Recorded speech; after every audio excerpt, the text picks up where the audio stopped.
अस्सलाम वालेकुम स्टूडेंट्स।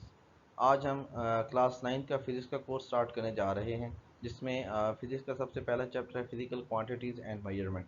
ठीक है, इसमें सबसे पहले हम इंट्रोडक्शन को देख लेते हैं कि फ़िज़िक्स है क्या।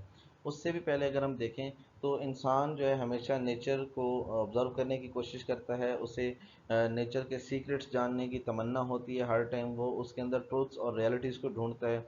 वो इस नेचर को डिफरेंट किस्म के फिनोमिना से, डिफरेंट किस्म के एक्सपेरिमेंट से ऑब्ज़र्व कर रहा होता है, ताकि जो उसके ज़हन में सवालात आ रहे हैं उनके जवाब वो ढूंढ सके। तो इसी तरह जो भी नॉलेज वो ऑब्जर्वेशंस और एक्सपेरिमेंट्स के थ्रू गेन करता है उसे हम साइंस कहते हैं। तो बच्चों, साइंस की जो डेफिनेशन है, the knowledge gained through observations and experimentations is called science.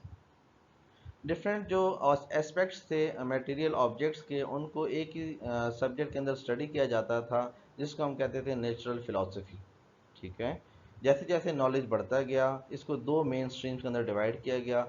एक का नाम है फिज़िकल साइंसेज और दूसरे का नाम है बायोलॉजिकल साइंसेज। अच्छा बच्चों, आपको जो भी एक्स्ट्रा इन्फॉर्मेशन यहाँ पे मिलती रहे, आपने साथ साथ अपने नोट्स बनाते जाने हैं, ताकि आपके की पॉइंट्स जो है क्लियर होते जाएं, और आपके जो भी क्वेश्चंस हों वो आप इस वीडियो के एंड पे पूछ सकते हैं, जो है कमेंट्स में पूछ सकते हैं, या फिर आप लाइव जो है मेरी ईमेल पे या मेरे कॉन्टैक्ट नंबर पे मुझसे रब्ता कर सकते हैं। तो हम कहाँ थे कि हम फिज़िकल साइंसेज और बायोलॉजिकल साइंसेज को देख रहे थे कि जैसे जैसे नॉलेज इंक्रीज़ होता गया, ये दो मेन स्ट्रीम्स सामने आई। फिज़िकल जो साइंस थी उसमें नॉन लिविंग थिंग्स को डील किया जाता था, और बायोलॉजिकल साइंसेज के अंदर लिविंग थिंग्स को डील किया जाता था। इसमें जो बॉडीज़ के जो फिज़िकल एस्पेक्ट्स थे, उनको जो जब ब्रॉडर व्यू में स्टडी किया जाता, तो वो जो सब्जेक्ट कहलाता है वो फिज़िक्स कहलाता था। Area of study that deals with the physical aspects of bodies in broader sense is known as physics. इसके अलावा फिज़िक्स की डेफिनेशन ये है कि फ़िज़िक्स जो है अंदर हम मैटर, एनर्जी और उनके इंटरेक्शंस को भी स्टडी करते हैं। ठीक है। इसके अलावा जो हमारे पास फिज़िक्स के जो लॉज और प्रिंसिपल्स हैं, वो हमें नेचर को अंडरस्टैंड करने में मदद देते हैं। नेक्स्ट स्लाइड में जो हमारे पास आता है कि आप इस कोर्स के अंदर क्या क्या आप सीख सकते हैं। आप इस कोर्स के अंदर जो है नॉलेज जो है आप इसके अंदर साइंस के बारे में जान सकते हैं, करंट टेक्नोलॉजीज़ के बारे में जान सकते हैं। ठीक है। प्रीवियस टेक्नोलॉजीज़ के बारे में जान सकते हैं, और फिज़िक्स का सोसाइटी पे क्या रोल है वो देख सकते हैं। तो नेक्स्ट स्लाइड में हमारे पास आ जाती हैं branches of physics. Branches of physics में सबसे पहली ब्रांच है मैकेनिक्स। मैकेनिक्स से आपको अंदाज़ा हो गया होगा लफ्ज़ से ही कि ये मोशन के रिलेटेड कोई ना कोई वर्ड है। इसका मतलब ये हुआ कि हम जो है इस ब्रांच के अंदर ऑब्जेक्ट्स की मोशन और उनके कॉजेज़ और इफ़ेक्ट्स को स्टडी करते हैं। ठीक है। It is the study of motion of objects, it's causes and effects. Next जो ब्रांच है हमारे पास हीट है। ठीक है। तो ये क्या होता है कि इसमें आप इस ब्रांच के अंदर हीट को स्टडी करते हैं। ठीक है। हीट ट्रांसफ़र कैसे होती है, उसका इफेक्ट क्या होता है, क्या क्या मोड्स हैं हीट को ट्रांसफ़र करने के, तो आप ये सारे स्टडी करते हैं। नेक्स्ट जो इसमें आ जाती है ब्रांच साउंड है। ठीक है। इस ब्रांच के अंदर आप फिज़िकल एस्पेक्ट्स देखते हैं साउंड वेव्स के, कि वो प्रोड्यूस कैसे होती हैं, उनको हम अप्लाई कहाँ कहाँ पे कर सकते हैं, उनकी प्रॉपर्टीज़ कहाँ पे हैं। बच्चों, नेक्स्ट जो ब्रांच है हमारे पास वो ऑप्टिक्स है, या इसका दूसरा नाम लाइट है। ठीक है। इसमें हम लाइट के फिजिकल एस्पेक्ट्स को देखते हैं, उसकी प्रॉपर्टीज़ को देखते हैं, लाइट की या ऑप्टिकल वर्किंग को देख सकते हैं। उसके अलावा जो डिफरेंट फिज़िक्स के अंदर ऑप्टिकल इंस्ट्रूमेंट्स यूज़ होते हैं, जैसे लेंसेज हो गए, तो वो सारे इसके सारे इस ब्रांच में स्टडी की जाते हैं। नेक्स्ट जो हमारे पास ब्रांच है इलेक्ट्रिसिटी एंड मैग्नेटिज्म। इसमें इलेक्ट्रिसिटी से ज़ाहिर ये होता है कि हम चार्जेस को स्टडी करते हैं। ठीक है। जब चार्जेस मूव करते हैं तो इलेक्ट्रिसिटी प्रोड्यूस होती है।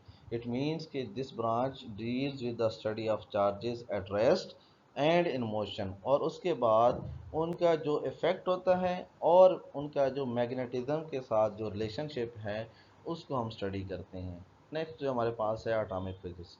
It is the study of structure and properties of atoms, यानी कि एटम्स की हम स्टडीज़ जो है इसमें ब्रीफली स्टडी किया जाता है। इसमें एटम का स्ट्रक्चर देखते हैं, उनके प्रॉपर्टीज़ देखते हैं, उसके अंदर स्ट्रक्चर के अंदर इलेक्ट्रॉन, प्रोटॉन जो इसके सब पार्टिकल्स हैं वो आ जाते हैं, उनके मूवमेंट्स को स्टडी किया जाता है, उनके थ्रू जो वेव्स निकलती हैं उनको स्टडी किया जाता है। तो ये सारे का सारी स्टडी जो है एटॉमिक फिजिक्स के अंदर आती है।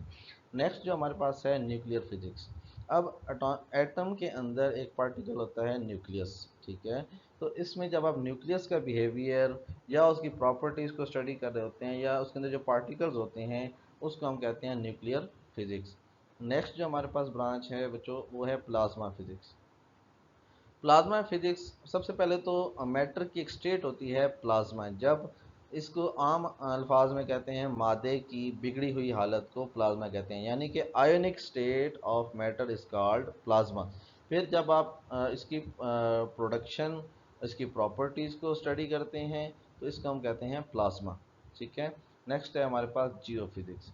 जियो फिजिक्स में नाम से जाहिर हो रहा है, जियो मीन होता है अर्थ। जब आप ज़मीन के इंटरनल स्ट्रक्चर को स्टडी करते हैं तो वो जियो फिजिक्स कहलाता है। नेक्स्ट जो हमारे पास स्लाइड है कि हम इसमें डेली लाइफ एग्जांपल लेते हैं कि जो हमारे पास कार है, ठीक है, वो डिफरेंट किस्म के उसमें मैकेनिक्स के प्रिंसिपल्स यूज़ होते हैं। मूवमेंट के हवाले से आप देखते हैं, हमने देखा था कि मोशन जो है वो एक मैकेनिक्स जो फिजिक्स की ब्रांच है जिसके अंदर मोशन को स्टडी किया जाता है। तो अगर आप देखें तो अगर आप कार का फिनोमिना देखें तो उसका टोटली रिलेशन होता है मोशन के साथ, कि उसके अंदर कार के अंदर मोशन प्रोड्यूस कहाँ से होती है, ठीक है। अब आप देखते हैं कि इन चंद सालों के अंदर बहुत सारी फिजिक्स की फील्ड के अंदर बहुत सारी इन्वेंशंस हुई हैं, ठीक है। इसमें डिफरेंट किस्म की टेक्नोलॉजीज़ आई हैं जिसके ऊपर जो कि साइंटिफिक प्रिंसिपल्स की एप्लीकेशंस के तौर पे सामने आई हैं, ठीक है। Most of the technologies of modern society throughout the world are related to physics.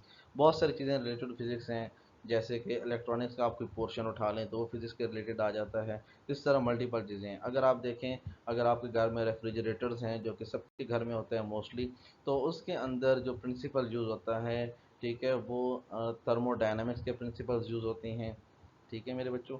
इसके बाद नेक्स्ट हम चलते हैं जी, हमारे पास जो पुलिस की एग्जांपल्स आ जाती हैं, इलेक्ट्रिसिटी की एग्जांपल्स आ जाती हैं, ऑटोमेशन की एग्जांपल आ जाती हैं, और कम्युनिकेशन जो कि मोबाइल फ़ोन एक बहुत बड़ा जो है एक एग्जांपल है।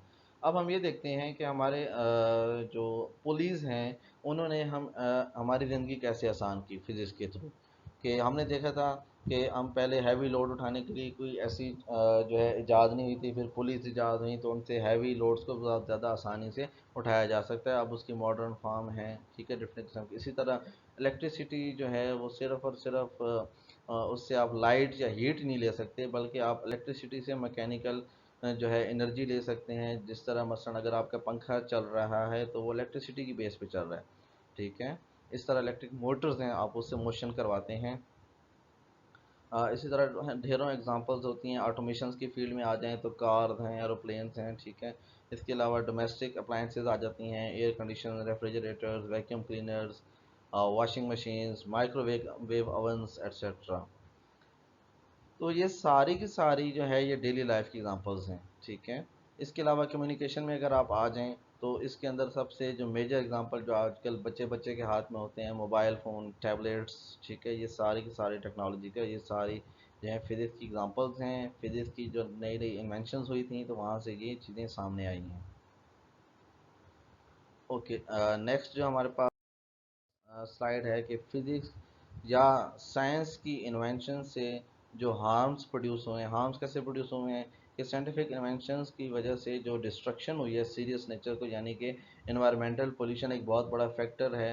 एनवायरमेंटल पोल्यूशन जो है एक बहुत बड़ा फैक्टर है जो साइंस की इन्वेंशंस की वजह से सामने आए। अब इसकी एग्जांपल हम ऐसे लेते हैं कि जो गाड़ियाँ हैं, ठीक है, गाड़ियाँ धुआं छोड़ती हैं, हमारे इन्वायरमेंट को पोल्यूट करती हैं, लेकिन जो गाड़ियाँ क्या हैं वो इन्वेंशंस ऑफ साइंस हैं या इन्वेंशंस ऑफ फिजिक्स हैं, ठीक है। इसी तरह ढेरों एग्जांपल्स पड़ी हैं।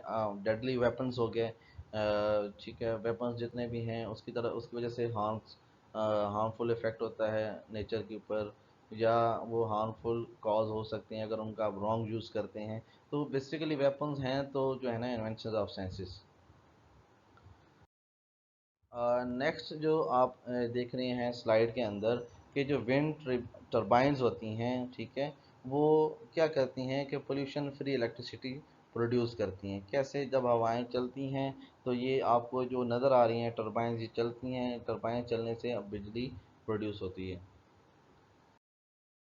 नेक्स्ट आज हमारे पास कोट ऑफ द डे है, आप इसको बच्चों स्टडी कर लीजिएगा। और यहाँ तक हम टॉपिक था इसको हम रैप अप करते हैं कि हम अपने अपने जो है इन सवालों के जवाबात अपने जो है नोटबुक पे लाजमी नोट करने हैं ताकि नेक्स्ट टॉपिक से पहले आपके पास इनके जवाबात तैयार हों। ठीक है। जैसे why do we study physics. अब आप ये सारा लेक्चर जब आप गौर से सुनेंगे तो आपको ये समझ आ जाएगा कि हम फिज़िक्स को कैसे स्टडी करते हैं। ठीक है। इसके अलावा एक आपके छोटा सा असाइनमेंट है, name any 5 branches of physics, आपने इसको भी डील कर लेना है। अगर इसके अलावा आपके जहन में कोई क्वेश्चंस हों तो आप इस वीडियो के नीचे कमेंट कर सकते हैं। आप हमारे चैनल को लाइक करें, कमर एजुकेशन लिंक्स के नाम से चैनल है हमारा, इसको लाइक करें, शेयर करें, सब्सक्राइब करें। Thank you very much students, take care, अल्लाह हाफिज़।